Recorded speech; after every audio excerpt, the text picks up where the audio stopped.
there's all different types of chiropractic, just like there's all different types of therapy. Say if you were to see like what I do in my office, it's way too boring. It's not going to go viral.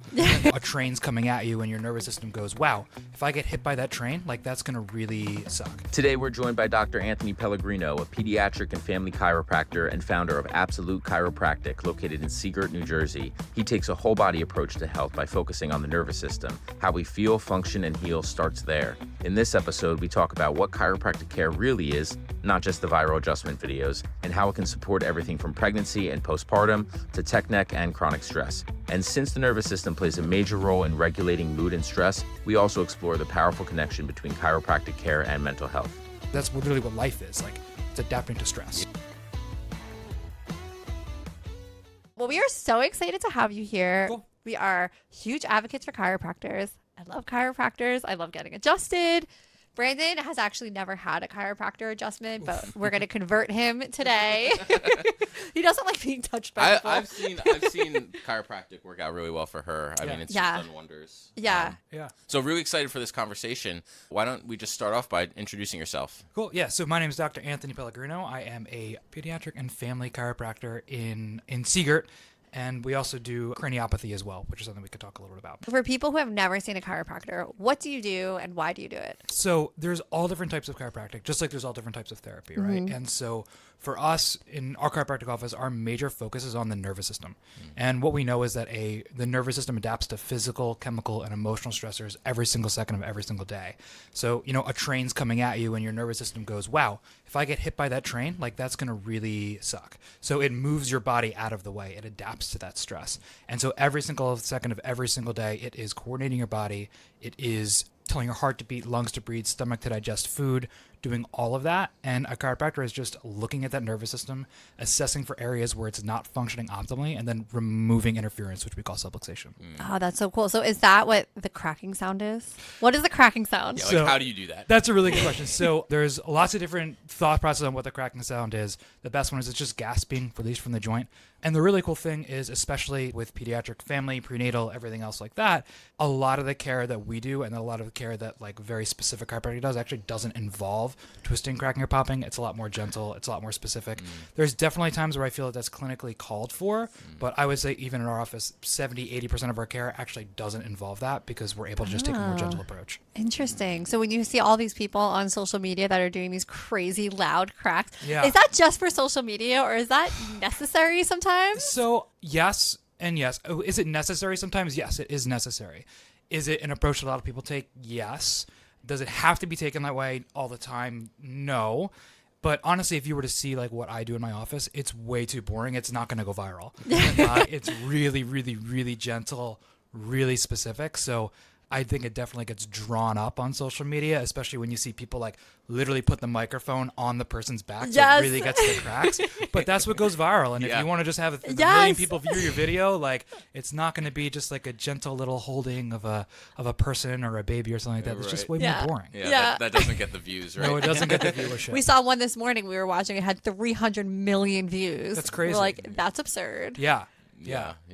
One guy got his neck cracked and he said, I feel like my soul just re-entered my body. So I actually like that description. It's a really good description. I like that. It's just there's lots of different ways to make it happen. How long do you work with your patients for? In terms of each visit's typically quick. I mean, honestly, the corrections that we do are just a few minutes. So I'll be like hands-on with the patient for anywhere from 3 to 5 minutes typically. Sometimes if it's something more involved work or if I'm working with a really complex or complicated TMJ case, the hands-on work can be like 10 minutes tops. If I'm working with a child who may be a little more apprehensive, then there's a lot more of just like engaging with them, getting to feel safe and comfortable. So a lot of the visit has to do with just getting them ready to be adjusted. The actual work is pretty quick. But one of the things that, there's, like I said, all different types of chiropractors, we do a lot of like corrective and restorative care. So while some people might go to a chiropractor just like on a one-off because like they're in pain, we analyze the nervous system and then put together a plan to be able to see this is what's not working appropriately, these is where these pathways aren't being made, how many times for how frequent am I going to be able to work with you. So each visit is quick. It's always adding on the one from before, but I might see somebody like pretty frequently, multiple times a week for a number of months sometimes. How do you analyze the nervous system in the work you do? Love that question. There's lots of different really cool tools out there, stuff that I use specifically and stuff that like you guys have probably heard, or if you have an Apple Watch you can use. So in my experience and in my research that we've done, I think that the coolest tool that we have out there to measure nervous system activity on a general systemic scale is heart rate variability. Have you guys kind of dug into the heart rate HRV work at all? Not really. Not really? No, All right, yeah. All right, so let's go really basic with it. Yeah. Okay, so I'm actually wearing a Whoop right now. If you've seen a Whoop or an Aura He ring. has a Whoop. I have a Whoop. Okay, so you measure your heart rate I'm not wearing it variability. right now, but yeah. Well, you gotta, The, right? the Whoop's pretty awesome, the amount of data Yeah. that it gives you. Yes. And so when you look at your Whoop, you get the number of HRV, Yep. right? Which is your heart rate variability. So obviously your heart, there's anything autonomic in your body, your digestion, reproductive system, heart rate, breathing is under control of your brain in a way that you don't have to think about, okay? And so your heart, if you were to like remove it from your body, like in the old Indiana Jones movie, it would literally beat on its own. The problem is that it would beat at about 120 beats per minute, right? The intrinsic nervous system within your heart is your gas pedal, your sympathetic, your fight or flight system. Now you have this balance between the gas pedal and the brake pedal on your heart called, well, your brake pedal is like your vagus nerve, it's your parasympathetic system. And your heart rate is determined by the balance between your gas and your brake. So the reason that your heart rate isn't 120, like if you're removed from your body, it's like between 60 to 90 beats per minute, is because your nervous system is pumping the brakes. So that's a long, complicated way of saying that if your heart rate is very, very, very, very rigid, it's stuck. It's not adapting. It's not handling new stressors. So there's a certain amount of variability between beats that there should be that shows that your nervous system is able to take in new input and is able to recover. So when you measure your HRV, like in your Whoop, if you get a low score, a red recovery, that's probably a day that your heart rate is probably elevated and really, really, really rigid versus a day when you're like rest and ready to take on a ton of strain. You'll see it like have a much more greater variation between beats.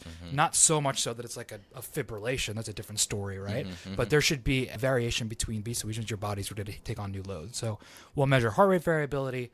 Obviously, when the nervous system is under stress, which we can talk more about, one of the changes that we see is changes in the immune system function.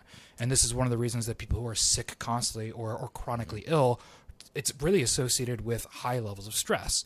And so, of course, when our immune system is overactive, then it creates inflammation, right? And so that inflammation is something that can be measured also. And so we actually use an infrared scan to be able to measure imbalance and inflammation in the spine to be able to see exactly what levels the nervous system is not working appropriately. And then there's another tool that we use to measure nervous system activity itself called EMG, where we're literally measuring the electrical activity, like how hard and where and what is the pattern of you just trying to hold yourself upright against gravity. And in someone who's so cool. Yeah, right. And in like a kiddo who's like, let's say I like to call it a Ferrari engine with bicycle brakes, like that typical ADHD kiddo, which if you've been listening to me for 5 seconds, you can hear like my voice is very quick all the time. Like this is just how I am all the time. I'm very much an ADHD person. Like we'll see this SEMG, basically the electrical activity, just be like on fire all the time.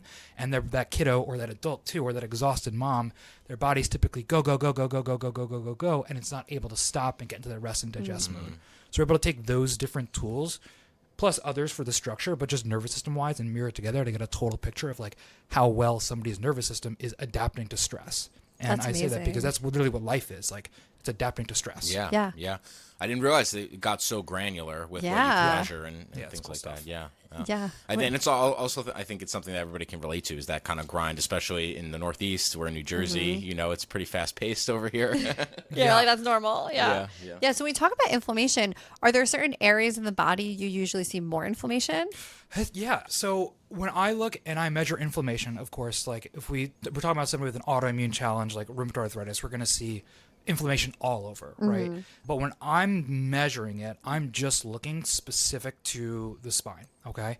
And of course, we see how that can impact things elsewhere, but I'm looking for the specific to the spine. So the biggest things and patterns that we'll see, especially in like moms, worn out, exhausted, that stressed out person, is in the upper neck.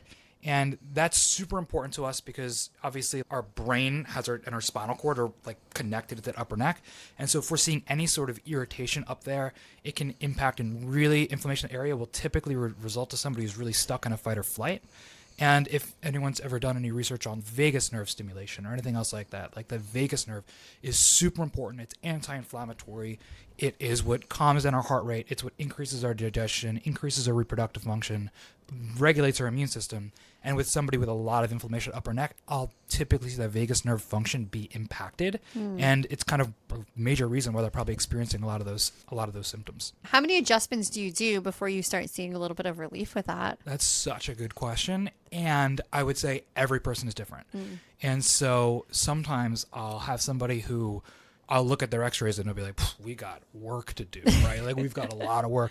And they'll get one adjustment, I'll get off the table and I'll be like, my life is different forever, right? And My I'm like, soul re-entered my body. yeah, my soul re-entered my body.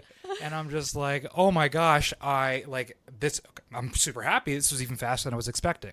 And then there's other times where it's like we see really small incremental change, or even one thing will change and then 3 other challenges will come up that they've never experienced before. And it's kind of all part of that healing process.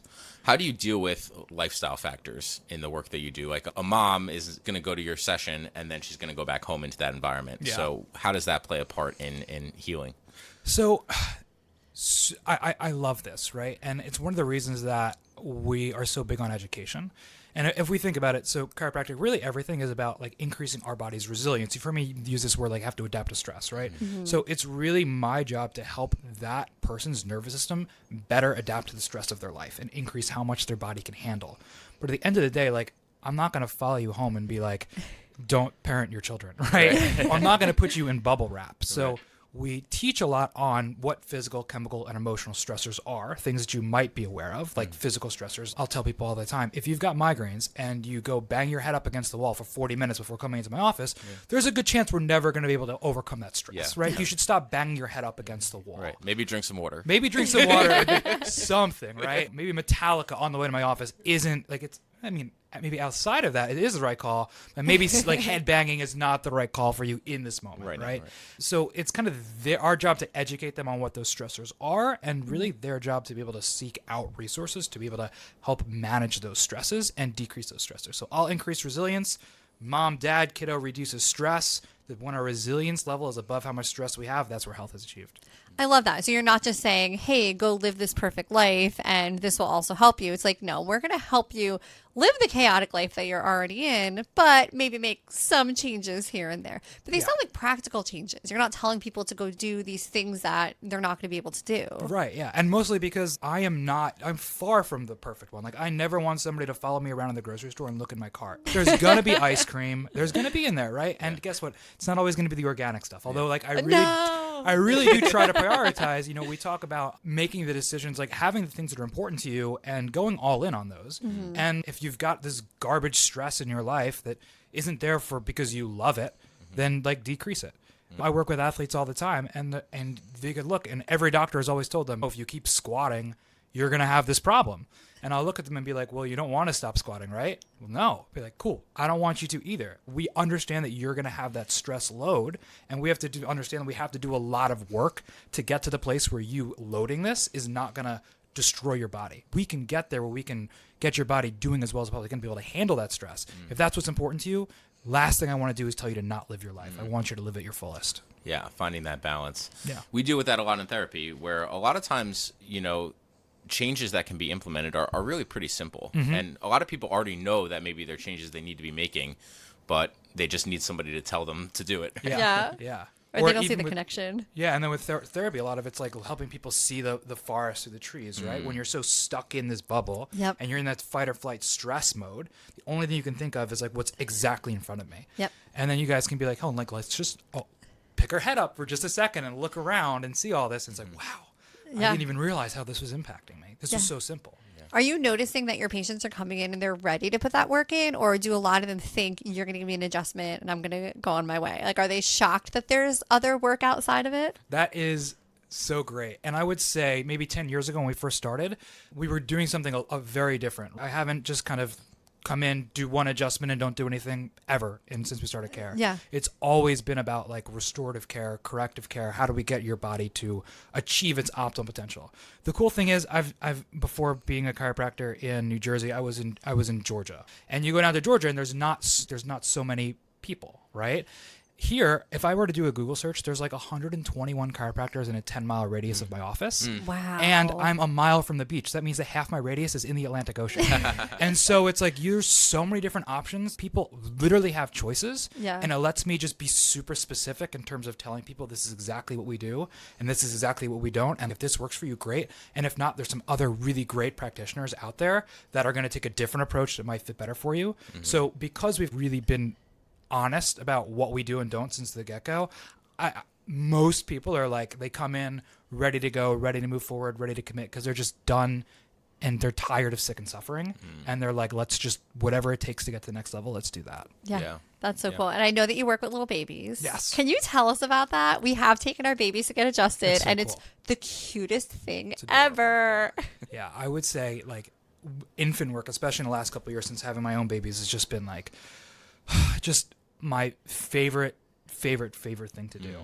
And going back to the conversation about being cracked like a glow stick and stuff like that, that's obviously not what pediatric care actually looks like. It's really gentle. And the really cool thing that I tell every parent is when it comes to, we always do a very, very, very thorough evaluation before adjusting anyone, especially baby. And they'll be like, oh my gosh, what is this going to look like? And I'm like, a good chiropractor and a good craniopath or a good craniosacral therapist, whoever you want to see, the difference between, like, you won't know when they're working. They'll just have their hand, and it doesn't look like much at all. And it's so gentle and so subtle. But babies are like more, I mean, the birth process, birth trauma is more rampant than ever before. I mean, we have 1/3 of parents in the U.S., of moms in the U.S., who give birth via C-section. The World Health Organization has said that it shouldn't be more than 1 in 6 or 15% of any society, and we're double that in the U.S. And there's a number of different reasons. And I was an EMT for a decade. My wife's a neonatal ICU nurse, so we believe in emergency medicine. But I think it's ludicrous to think that any medical procedure doesn't have potential side effects. So we're seeing babies with a lot of head and neck trauma from, like I said, C-section, but also vacuum, forceps, just stress in general. And it can lead to things like breastfeeding challenges, reflux, colic, that nervous system being in fight or flight right from the get-go. And so being able to work with that, with the craniopathy, we can even analyze the shape of the skull, how the palate is forming, and give really gentle releases to be able to get that just pumping and moving and better structured. It just opens up this beautiful world to see our kids just be able to just grow and thrive from day one. Yeah. I didn't even know that chiropractic work could be done on babies until we had a baby. Yeah. And I was like, we're taking them to the chiropractor. He's like, how are they going to crack a baby? I'm like, they Heck don't yeah. crack her. They're not going to crack her. I love that. So that's one of the things that I talk about is like, if we're going to be honest, the majority of the people who come to my office, it's like mom bringing baby, right? Yep. And I love when dad comes, and I love when dad is like super skeptical engineer. Like that is like, because that's like before, like I went to University of Maryland for undergraduate, and I entered studying physics because that's like the stuff that I love. And I ended up changing to exercise physiology because I wanted to be more in health because like I said, I was an EMT. And then I went to chiropractic school from there. But like, I love that super skeptical, super analytical mom or dad, because I'm like, dude, that's exactly how I view this. Let's go through the nitty gritty science, understanding the structure of it, how the nervous system functions, and not just like in a woo-woo way, but like it just makes sense. Yeah. And those dads fall in love and they end up going on the table too. Well, it makes sense that, I mean, just very simply put, when babies are born, it's traumatic.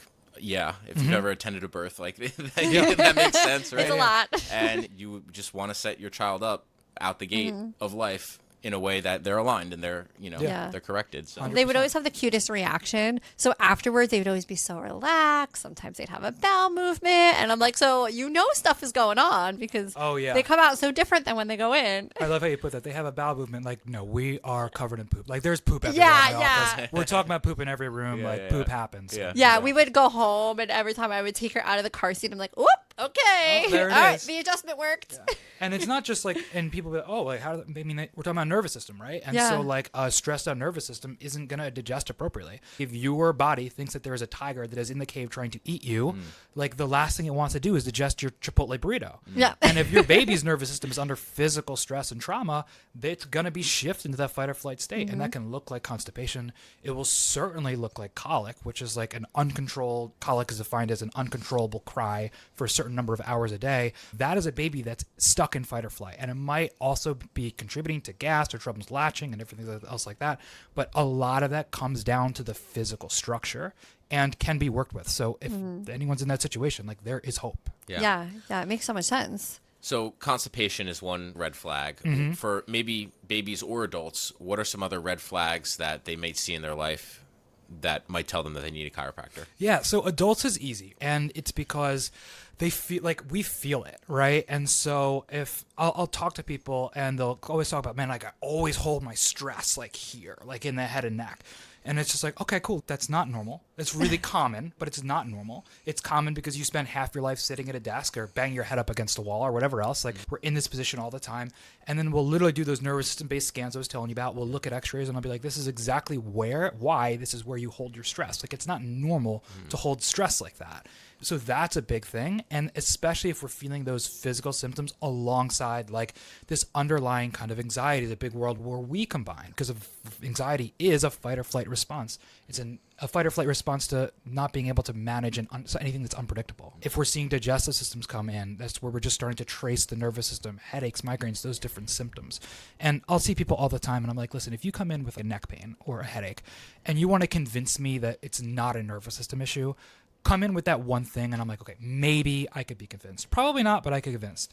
But the second we start to trace that, plus that person who also has the autoimmune, also has the chronic exhaustion, also has the digestion, also has the other symptoms, there is one system that connects all of those, that controls all of those. And the second we start to see multiple different categories, I know there's a nervous system issue, but let's still go check it. Infants and babies and kids, a little bit different, right? Because they don't get to say, ow. They don't perceive pain in the same way.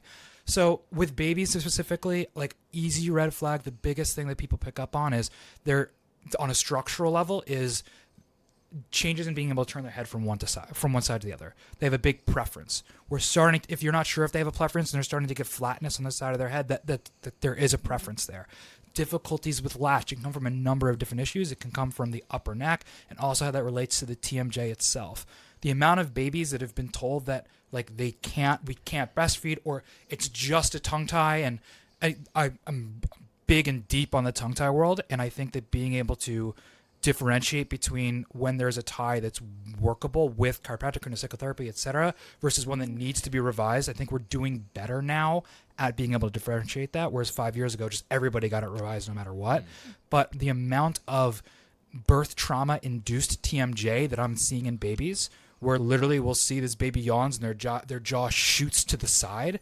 It's like, how the heck is that baby going to latch equally on both sides? There's a 0% chance. And that's also going to impact the development of their cranium, their palate, their TMJ, and their nervous system is all going to go in with that. So those more subtle signs, like anything deviation, one eye looking higher than the other, can be a cranial imbalance because it can be worked with at that age. And then symptoms like colic, reflux, constipation, etc. Yeah, so anything that's looking outside of the realm of normal. But I love that you said because it's common doesn't mean that it's normal, because I think that is what people think, right? Like, I have back pain. Of course I have back pain. Everybody has back pain, but it doesn't mean that you should have it. And I think that's the same with babies. You're seeing all these common things, but that doesn't mean it's normal or that's how it should be. Yeah. We have this, like, I mean, I'm sure it's hard to imagine me going on a soapbox ever, right? But I have this conversation. We do a lot of workshops in our office. And whenever the concept of, like, kids' headaches come up, I am just like, there is zero reason that a child should have headaches normally. Like, and they are very common, but there's always something that is causing that headache 100% of the time. I will never be convinced that any child who has headaches, that is normal. That is so interesting. Right? I just cannot be convinced. And it might be hydration. It might be sugar. It might be subluxation. It might be the fact that their curve of their neck never developed appropriately. It might be that their sphenoid is jammed up. It might be that their eyes can't converge. But there is always a reason for headaches 100% of the time. That is never, ever, ever just the cards that we are dealt, especially in a child.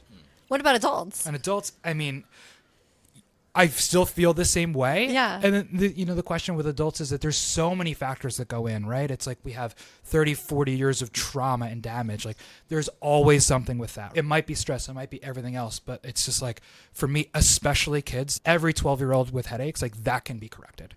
Like, it might be something. I mean, shoot, it might be a brain tumor. I don't know, but there is always a reason. And we need to not just accept it as normal and get it checked. Now, before I scare anybody, it's probably not a brain tumor. Thank you for saying that. yes. All the nervous parents. Okay, of course. But what I'm saying is like there is a reason. Yeah. Like we just shouldn't just accept that as status quo, especially if it's a nervous system issue, because that headache, the exact same mechanism there is going to impact vagus nerve, and what's that going to show up as? Painful, horrible cycle during teenage years.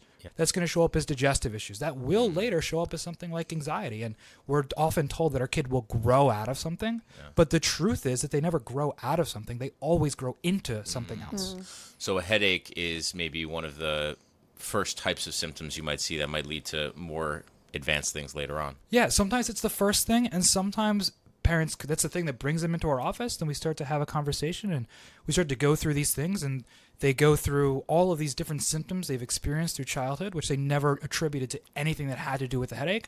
And then we talk to them about how the nervous system develops, and they're like, oh my God, do you think this could be connected? And it's like, yeah, maybe. Let's find out. We start getting unwound, and all of a sudden those normal digestive issues, the like normal reflux, the normal this, normal that, all that stuff starts to disappear. And then it's like, well, shoot, I guess they have been corrected. Yeah. Yeah. Look at all those connections. Clearly there was something there. Yeah, of course. Yeah. Well, I know, not to get you on another soapbox, but I've seen a lot of discussion on social media about your feelings about allergies. And I would love to hear them with everything that's been going on. We've been dying of We've been allergies. dying of hard, allergies. oh my gosh, it's been a hard season. Yes.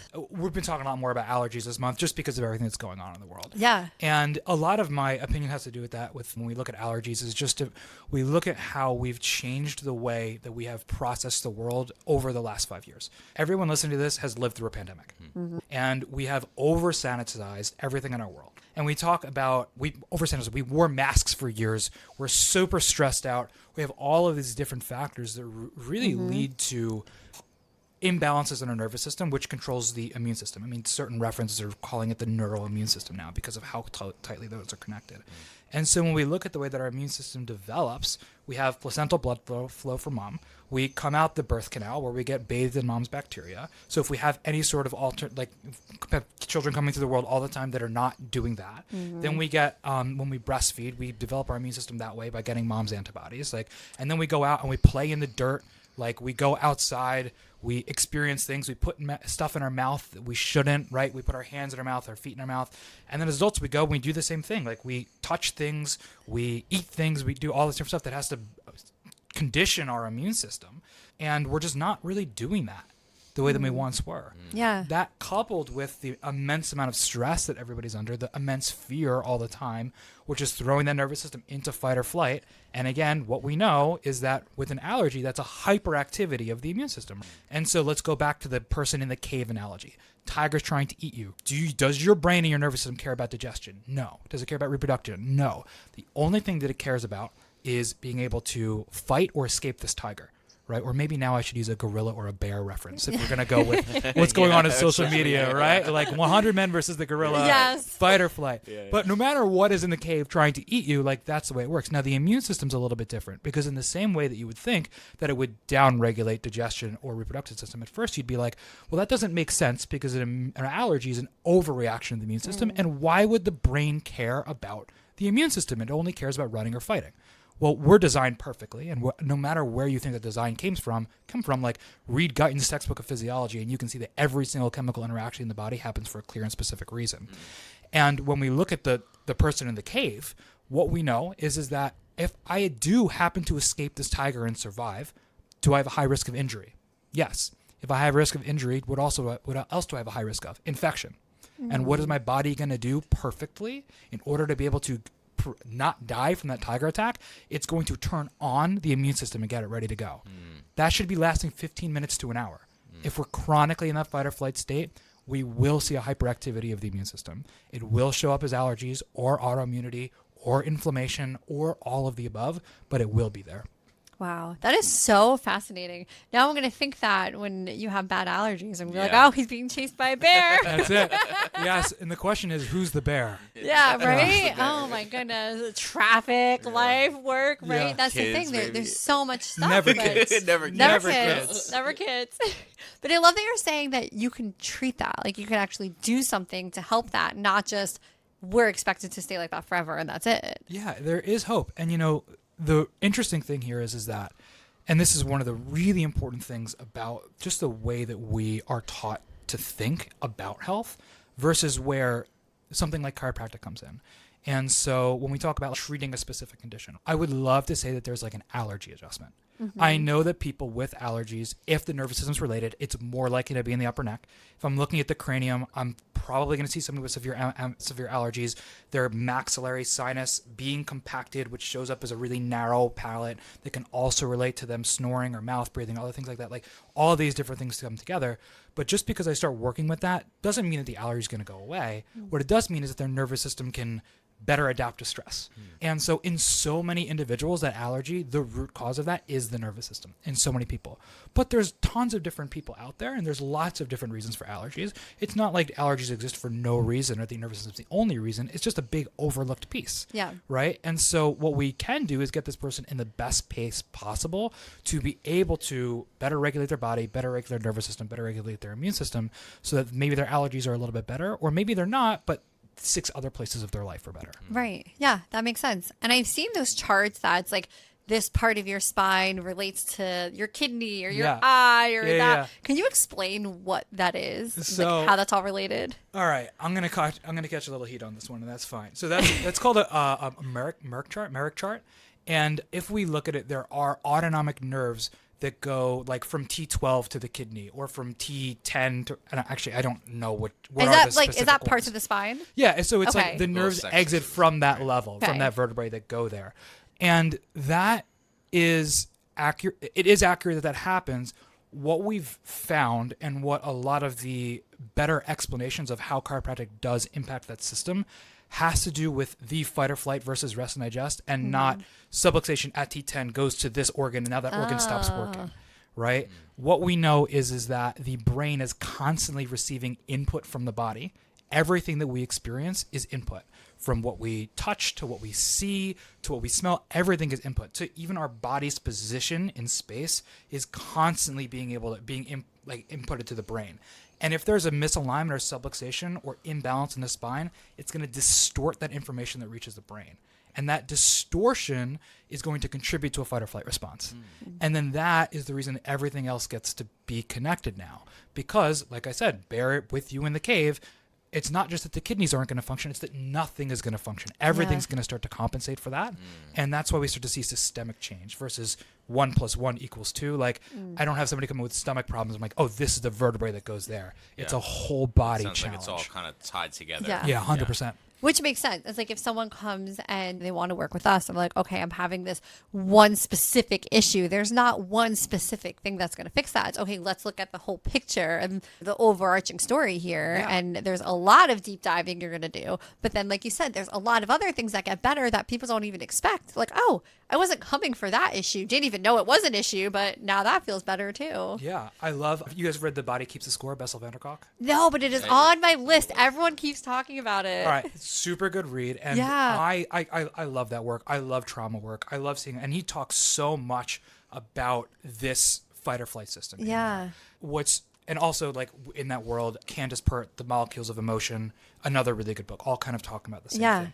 And I might also catch heat for this one, but this is fine, right? So he's a psychiatrist, and he's going through and doing all of this. He's doing all this trauma work, and he's like, the problem is that because psychology and psychiatry want to be more mainstream at the time he wrote this book, we're starting to try to just do double-blind randomized control trials. And the easiest way to do DBRCTs in psychology is through CBT, right? And so he's like, which is good, but the problem is that when we take this one approach, this cookie cutter approach, and apply it, now all of the amazing changes that happen with therapy by having it individualized are gone. And so while that might work for the center of the bell curve, it doesn't work for any of the outliers. And so the results that are coming up with that, when we try to just take like this cookie cutter approach to this thing, like this adjustment cures this. No, it doesn't. Yeah. Right? This therapy maneuver or whatever it would be is what you do here. No, because every person's different. So when we put our blinders on and take one approach, that's where we actually lose the beauty of it. That's so major. So I Yep. love that, like, I love research. I love chiropractic research, but I love that we don't have a ton of double-blind randomized control trials. Yeah. And the ones that we do are limited because it's the exact same thing that Bessel van der Kolk talks about in the book with therapy. It's like these specific types of personal, individualized types of care, they can't be studied like that. Yeah. Because Yeah. every person is different. They're so I specific. love the way you put that. Yeah. And a lot of it is the relationship too. And I'm sure you're seeing that. You've talked about that trust, and that's how it is in therapy too. And or even working with you versus a chiropractor who does it another way. It's the same thing with therapy. You have to find that provider who you're really going to mesh with, who you're going to trust, so that work can even start. Because someone's coming into your office and they're all tense and they don't trust you. I can't imagine that the adjustments are going to be super helpful. Yeah, it's not going to go well at all. Yeah. Same thing with therapy. If you're going to your sessions and you don't like your therapist, you don't feel like it's a good match, you're only going to get so much help out of it. Yeah, 100%. Agree with that for sure. Yeah. I love that. I'd love to hear a little bit more about the cranial work, that part of your practice. Yeah, everybody likes that stuff. Yeah, tell me about that. It's really cool stuff. So our skull is obviously not fully developed when we're born. So you think about, like, baby comes out, and you guys have done this recently. Like, the head shape is very different than what it is now. Now, the head's going to be 90% of its full adult size by 2 years old. That's crazy, right? That's crazy. And it's constantly, we have all of these different cranial bones. I think there's 22. I don't count, but there's a bunch of them, like different paired bones. And we're born, and all of those are individual. And they fuse together or create relationships and have joints together over time. Some of those, but even while they fuse, there still is motion and movement in those bones that allow for pumping of cerebrospinal fluid, which is what drains toxins from the central nervous system, brings nutrients, thermoregulates, everything else like that. What we find is that a lot of individuals, especially individuals who have been through significant trauma, especially physical trauma, I'm sure in my work, I've seen people who have had migraines that stem from, they know that it started from when they were hit in the head with a frying pan by a spouse, by a former partner. Yeah. And so it's like, I'm not going to ignore, we can't ignore that. And like, we'll physically see the physical change there. And now what we can do is analyze and say, okay, so this is the way that it is, but if we can release some of those sutures and junctions, I mean, we still have cartilage, little cartilage in the sphenobasilar joint in our spine at 25 years old. The skull isn't fully fused, and even while it's fused, again, it's still movable till like 30 to 40 years old. So there's still so much movement that's in there.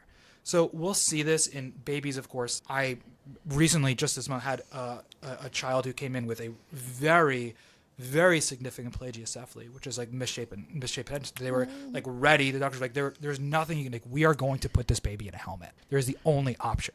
And we were having a conversation. I was like, well, still really little. The lambda or back part of the skull where that flattening is happening doesn't close till between 2 to 4 months. Baby was really little, so I don't want to put it off and not do the helmet and just pretend that there's not this imbalance, because it can impact growth and development and development of the nervous system. But we do have a little bit of window. Why don't we just start to work in releasing some of this so that the skull can start to better form? And then 6 weeks later, we're not even a candidate for a helmet. Wow.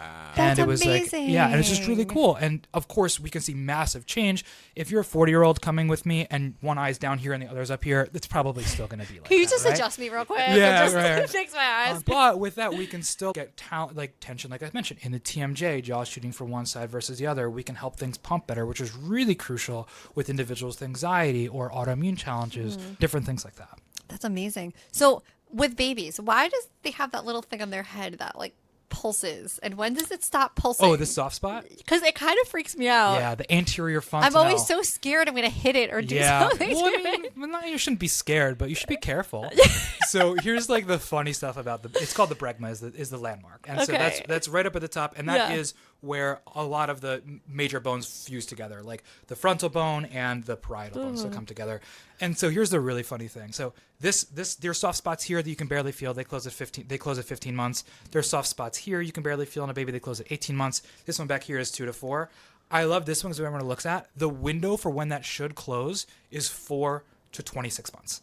Wow. That's a big window. That's a big window. Right? But don't worry, because 70% of them will close anywhere from 7 to 17 months. So that really narrows it down a lot. So the answer to your question is every kiddo is different. Don't bang it. It's funny. I would just catch myself looking at it sometimes and I'm like, it's pulsing. Now, as a craniopath, what I analyze is that closing on time? Is it closing evenly? Is it too big, too small? Like, we know the amount, we know the size that it should be. Yeah. We also take cranial measurements to make sure everything's growing symmetrically. Yeah, and so, like, we analyze all of that. And if there is an issue with that closure, it could be because of the frontal bone, for example, which is also going to relate to TMJ function. And then from a therapy standpoint, it's also going to relate to somebody's executive function because of the part of the brain that's underneath and how the eyes, and it also relates to how the eyes are able to track, which is super important for reading comprehension. Convergence, divergence, fixation is all super important and that's eye movements are super important for somebody who struggles with anxiety, because if you can't appropriately fixate on something, then that means that the part of your brain that's able to visualize the unpredictable is not going to be able to do that. And what is anxiety? It's an inability to be able to visualize the unpredictable. Yeah. Right. That's why routines are so important for somebody with anxiety. So all of those different pieces come together. So long-winded answers to your bregma question, but all of that's really important. Yes. So we will not poke it or touch it. But Don't poke it or touch it. Do you have a funny story about head circumference? So we took our first daughter to the pediatrician one day, and so they're measuring her head and they're giving us the percentage. It's like, okay, her head's in the 90th percentile. And I'm like, 90th percentile. She seems very proportionate. Yeah. So we're freaking out. So we go home. We're doing all this research. We're really freaking out about it. We go back to the next appointment. They casually are like, oh, yeah, she's in the 60th percentile for head. Then I'm like, you said 90th percentile. And they're like, oh, that was a mistake last time. Just ignore that. I'm like, cue me panicking for like 8 weeks about that, thinking something was wrong. I'm like, you can't just throw those numbers around. Well, they probably were using a different chart. And so if we look at it, and I also like in the middle of, we work with so many babies with latching and feeding issues. Yeah. I'm in the middle of going through my lactation consultant coursework. Not that I'm going to be a lactation consultant, but just because I think that understanding is super important. That's awesome. Yeah, it's really close. And one of the things that they spent a lot of time on is talking about the different growth charts. And something that I learned was that and I'm going to mess this up because I haven't studied for the exam yet, right? But I think the World Health Organization growth chart, and any IBCLCs that listen to this, feel free to correct me. I'm going to mess it up. Just know that there are differences. Like certain growth charts are based off of exclusively breastfed babies. And then CDC growth chart is based off of a mix between breastfeeding and bottle feeding. So if you're using the CDC growth chart for an exclusively breastfed baby, it doesn't make any sense, right? If you're using the World Health Organization and you're mixed feeding or bottle feeding, it also isn't appropriate. And so it's we like, should ask if we're when using we different know charts, what chart and we're using. the pediatrician should know that and ask and use the right chart, but that doesn't mean they are. Like they should. Yeah, I have no but idea. That doesn't mean that they are. Yeah, that's so interesting. Okay, we're gonna have to ask next time we go what chart they're using.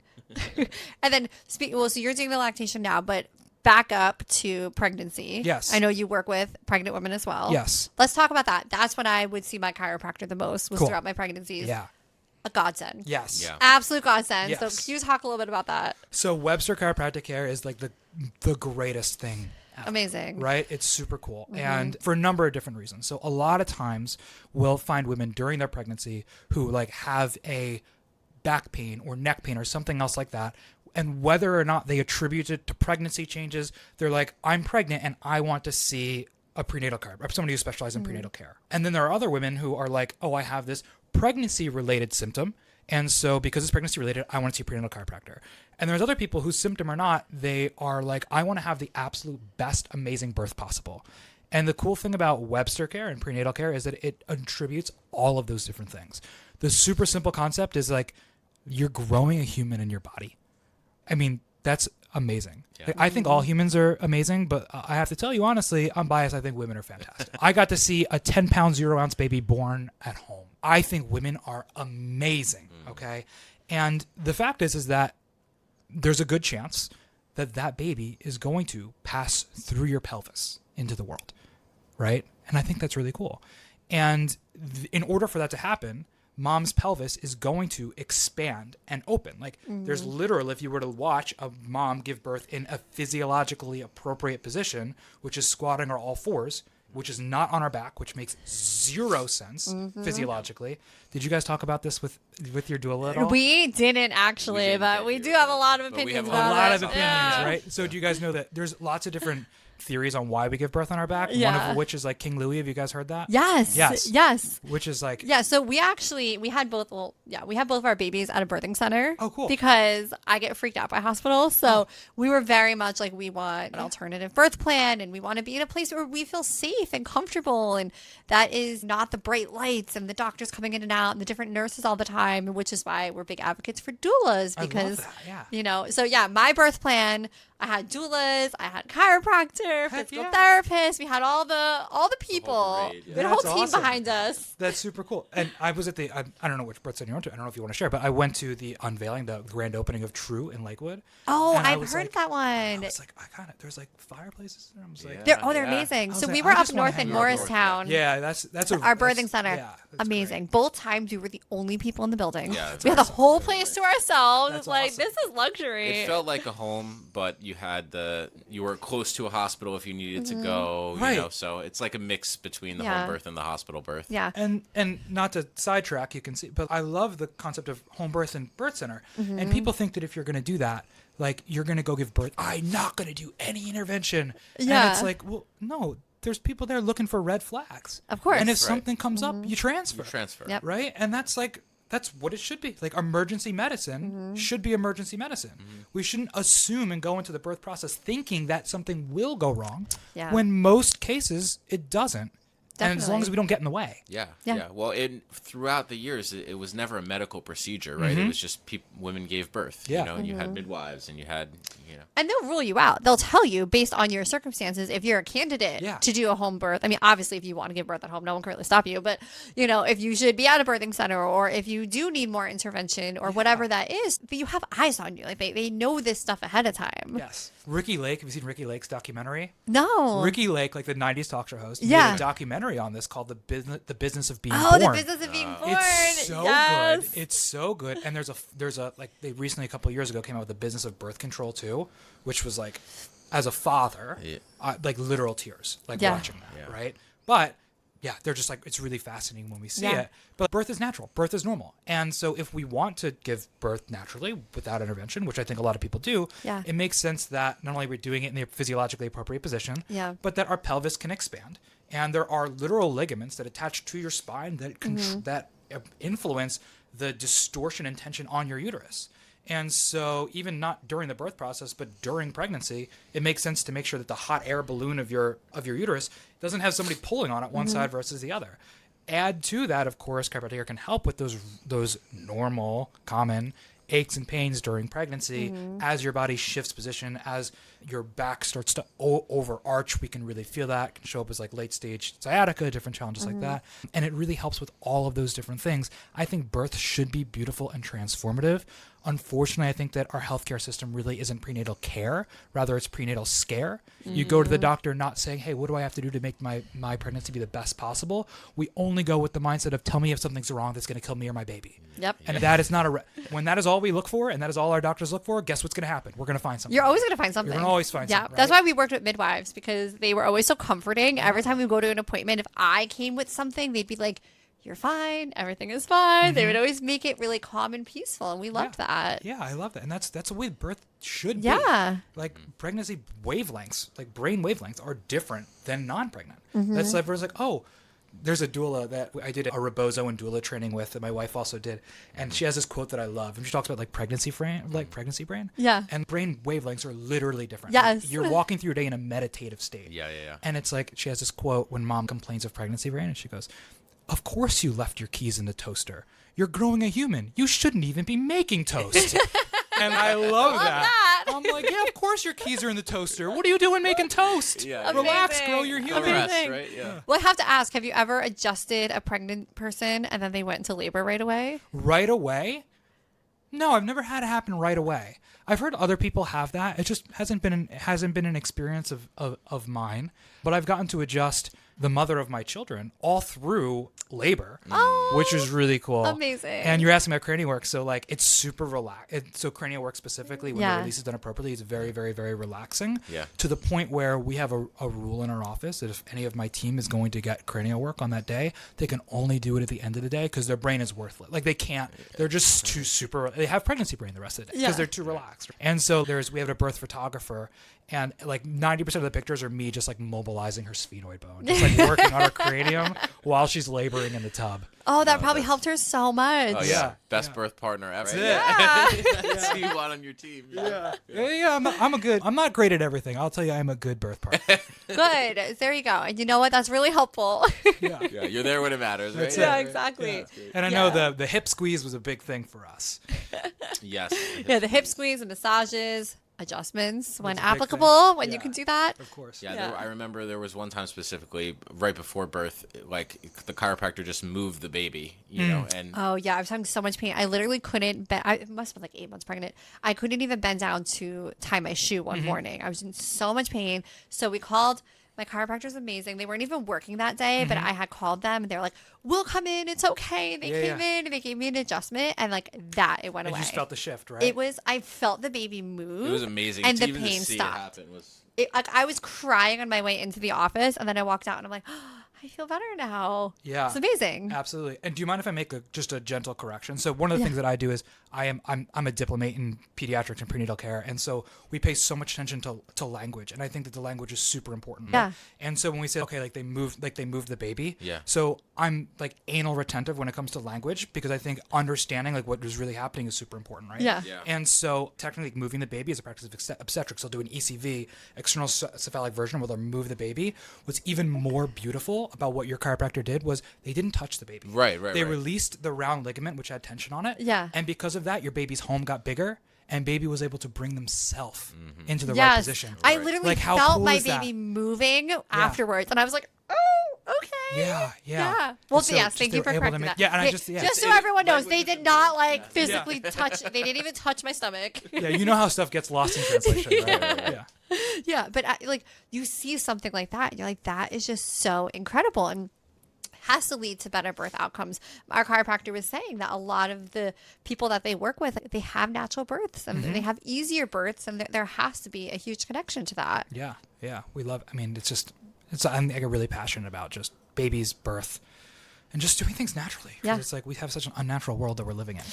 Yeah. Well, speaking of unnatural worlds, I want to ask you about text neck. Is that what it's called? Tech when neck? you're, Yeah. you're looking like this all the time. Yeah. What's going on with people's necks? How can you fix that when you can't be on your phone like that? Yeah. It's really. I mean, you can get like the Billy Joel Piano Man like harmonica thing. And just put your phone on it. But that's not really sustainable. But technique is such a thing. Yeah. And so if we look at the way that a spine should develop, right, we should have this normal C-shaped curve in our neck. So it should be a reverse-shaped C when we're looking forward. And I'm seeing straighten or even go in the reverse direction on so many people. Wow. Right? And so what is that going to lead to? Of course, headaches, neck pain. This technique, it's the same mechanism though, is why if you've ever heard the terminology nursing neck, like it is the same thing. And one of the reasons that women who are nursing get neck pain, headaches, carpal tunnel syndrome, because they're always just looking down at this baby and their neck curve is reversing. Now, with a pregnant or a postpartum mom, there's relaxin in their system. So that is something that with diligent care can respond really, really, really quickly. And it doesn't have to be that way. But we really are seeing that a lot of the time. And what's even scarier is that we're not born with our spinal curves. We're born with just one. It looks like a bow. And we actually, when we do, like a bow isn't a bow and arrow, not like a present bow that I can't see. Okay, thank you for saying that because I was trying to picture it. And I'm like, wait. Yeah, so it's just like this. It's just a C. Yeah, right? okay. And so when we do tummy time and we raise our head and different things like that, baby develops the curvature of their neck. When they learn to sit upright, they actually develop the curvature of their low back. So those curves are developed. And because of the increased use of Chromebooks, of iPads, of looking down, everything else like that, I'm seeing 10-year-olds, 12-year-olds who their curve looks like a mom who's been looking down like this for 30 years. Wow. Like I'm saying, it's not that it went backwards or degenerated. It never actually developed appropriately in the first place. And when we talk about this fight or flight conversation, earlier we talked about how it's not just, oh, this nerve goes there, but the input to the brain. And if a baby or child or parent, if they're living every single day and the literal part that's delivering most of the input to their brain is going the wrong way, that's a big negative signal that can cause fight or flight response. And we see that, like, I always like to say, show me a mom, or show me a dad, show me a kiddo with any sort of autoimmune anxiety challenge. I will show you a person with a straight or reverse curve almost all the time because of how much tension's on the spinal cord in that system. And there are things that can be done to correct that. There's different techniques and protocols and procedures specific to the curve, specific to how it's misplaced, what the origin of that is. There are different things that we can do to be able to restore appropriate curvature. And that's one of the things that we do differently in our office. And when I say corrective care, like I'm not just, let's correct the symptom. I'm like, no, your curve is going this way, so let's get it back to where it should be. Your nervous system is acting this way, so let's create those pathways necessary so that we can get it to function more optimally. And so there are lots of different things to be done to actually put that curve back in the right position and fight tech neck. But of course, earlier, going reference to conversation earlier, physical, chemical, emotional stressors, texting, looking down at a computer is a big one, right? And so we've got to increase your resilience a lot to be able to decrease that. If you're constantly looking down at your phone, you might not ever get to the place where you're somebody who gets adjusted once a month and you're golden. It just might take more frequency than that to be able to keep your nervous system functioning 100%. And I think that's totally okay, right? I think that that's okay to say, this is the way that I want to live my life. These are the things that I want to do. This is the way that society is. And I'm going to make the decisions in my life to put the positive input in so that I can live my life without having to worry about, oh my God, I spent too much time looking down on my phone today. I do better with it, but I'm not going to lose sleep over it. I love that you're saying that. You're not just like, well, don't go on your phone, because that's not realistic. Like, we have to go on our phones. And this is also somebody coming from the perspective of somebody who's addicted to technology. I'll be the first to admit this. My team jokes that I'm part computer. It's a universal problem. You get it. Yeah. Everybody. Yeah. So then what about people who have what's called scoliosis? Yes. Is that like is that something you treat, or is that a totally different, So there's whole lots diagnosis? of different approaches to scoliosis. And there are chiropractors who specifically do scoliosis rehab. There are also physical therapists who specifically do scoliosis rehab. There's lots of different reasons for scoliosis. Scoliosis can happen because a vertebrae was, for whatever reason, it instead of being a square, it's a triangle. And so because of that, of course, the body's going to curve around that.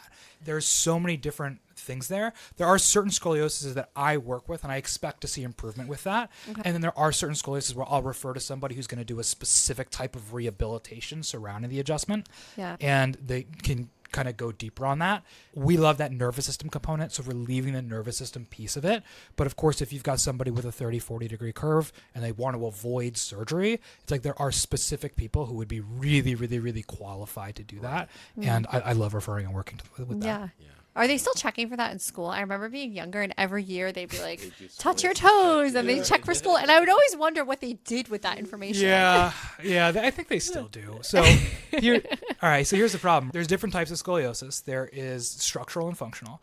And there's sometimes when you'll have a scoliosis standing up, and then when you bend down, you don't have it. And there's different types of scoliosis, and there's different locations of scoliosis. So your nurse or somebody like that, like, again, I'm married to a nurse, so nothing there. They're really trained to look for those really big obvious signs. So we'll see you bend over, and if there's a big rib humping like this, then there's a good chance you have a thoracic scoliosis, and that's really easy to see. Unfortunately, a lot of them aren't. Like a lumbar scoliosis, if that's the test we're doing, you can still see it, but you have to look for much more granular signs. And so I'll take x-rays on people who I'll say, oh, hey, cool, so this is your scoliosis. And they're like, what are you talking about?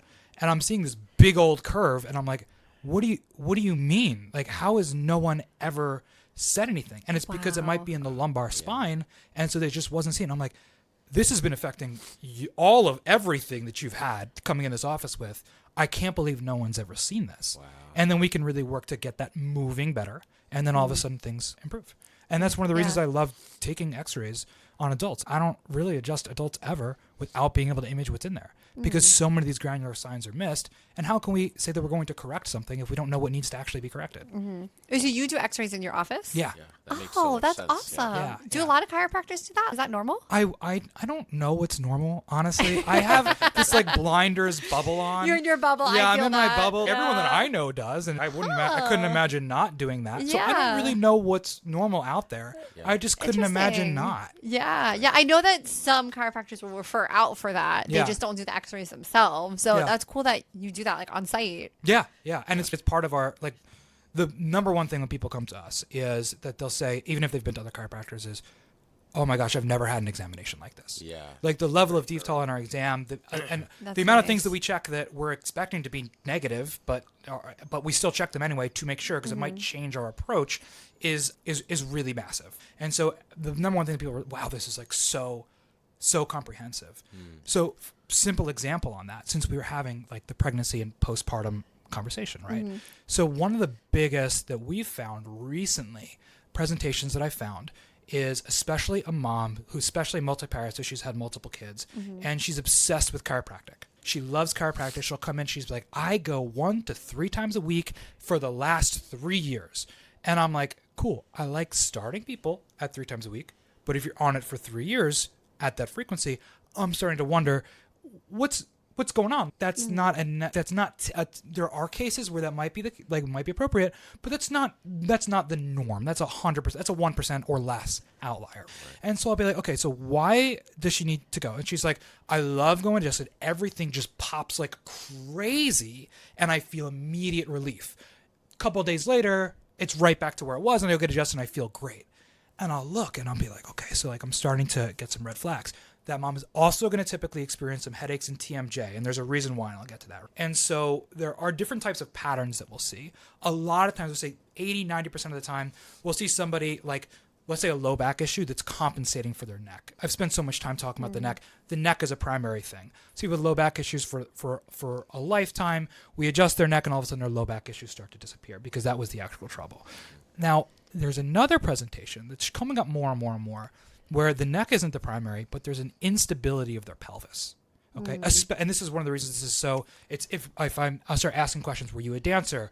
Were you an equestrian? Were you an athlete? Do you have to sneeze do you have to cross your knees when you sneeze? Otherwise, you'll pee your pants. Are these different things that come up? And are you clenching your jaw? And it's like we'll start to see these different things come up. So if there's an instability of the pelvis, brain can't handle that. So mom will be swaying side to side, and I'm saying mom because Avatar. It could be anybody. It happens in men too. So this person will be swaying side to side a lot, and what their brain will do is say, I can't get stability of my pelvis, and that's unsustainable. This input to the brain. I can't handle this much bad input to my brain. So what I will do is I will conscious or unconsciously spasm everything around your spine from the neck all the way down to your pelvis. Because if I can't get control of your pelvis, I'm going to make sure that I decrease input elsewhere so that I'm not overstimulated all the time. And so that'll go spasm everything from the low back, the mid back, the neck, all the way up into the TMJ and jaw. Person clenches constantly. So what's happening here is if there's an unstable pelvis, they're getting, or a chiropractic, or this is really big, they'll love massage too. And I love massage. I love referring for it. I also like to look at doing correction around that. Yeah. And so we'll see this, and what'll happen is, so if we ignore the unstable pelvis and we give an adjustment to the mid back, it will feel like the greatest thing you've ever experienced, because that's not actually stuck. Your brain made it stuck. So it's a facilitation. And so there's a muscle spasm that's there that's basically, it's not fake. It's not, your brain put it there on purpose. Yeah. And so we break that feedback loop, and it feels amazing. It moves like butter. It's like cracking me like a glow stick, like fireworks are going off. It's awesome. Yeah. And then it comes back right away because the brain put it there.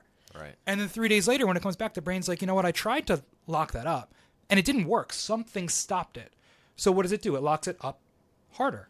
Right. And then so we'll see that, we'll analyze, and we'll say, okay, well, what if we focused, instead on just moving everything, getting actual stability in this pelvis? Yeah. Now, there's specific chiropractic techniques we use to do that. We'll prescribe exercises on the side. In extreme cases, I'll also work with a pelvic floor physical therapist, which I know you mentioned, like physical therapist during pregnancy. I don't know if that's what you use, but I'm a big advocate for pelvic floor PT. Yep. And we work really well with pelvic floor PTs. I like to joke and say you either come to us, get 90% of the way, and go to pelvic floor PT for the rest, or you go to them, get 90% of the way, and come to us for the remaining 10%. Yeah. Right. Doesn't matter which one you do, but we're typically both going to co-manage. Yeah. Right. And so we start to get stability of that pelvis, and all of a sudden the reason why that spasm was there in the first place is gone. So now all of a sudden we are swaying less.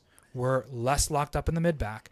And now I'm not constantly overstimulated because my brain isn't working so flippin' hard to get stability all day, every single second, whenever I stand, move, pick up my toddlers, anything else like that. Yeah.